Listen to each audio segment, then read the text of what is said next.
Hey everyone, Alec Tackmann again. We're looking at GoAndPractice, Book 2, page 38. This is the Flam Paradiddle. This will be a shorter video from the other ones. This is kind of one of those rudiments where it's simple to explain, but you just got to spend time practicing it. So a flam paradiddle is pretty much what it's called. It's a paradiddle with a flam on the first stroke. So we have our normal paradiddle, right, left, right, and then left, left, the mirror image. And we put a flam at the top.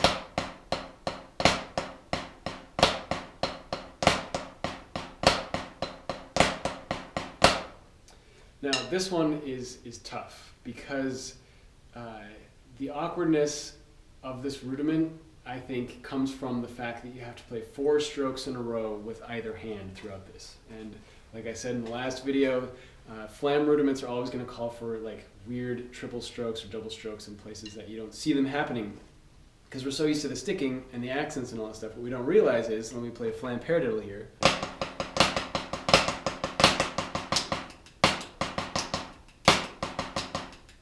if I split to a surface that doesn't bounce, or sorry, that doesn't make a sound, you hear that 4 in a row on the left hand. And we wouldn't normally think to sit and try to do 4 in a row like that. It wouldn't be that practical. Just play it over and over like that. But to play a rudiment like this, they're all over the place. So let's see, if we look at like number 1 and 2 is just getting used to the rudiment, different speeds.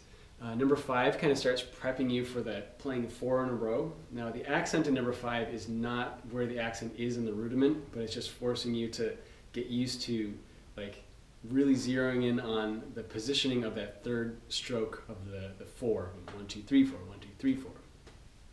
All right, number 7 is playing the flam paradiddle as triplets.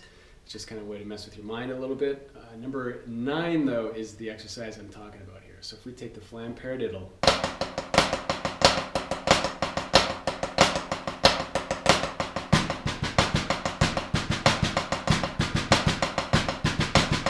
the rhythm either of my hands are playing is what's happening in number 9. So the right hand is the first half, the left hand is the second half. So if that rhythm,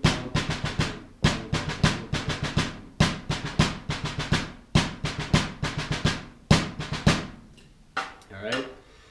Number 10 just kind of splits it up a little bit, getting used to going without the double.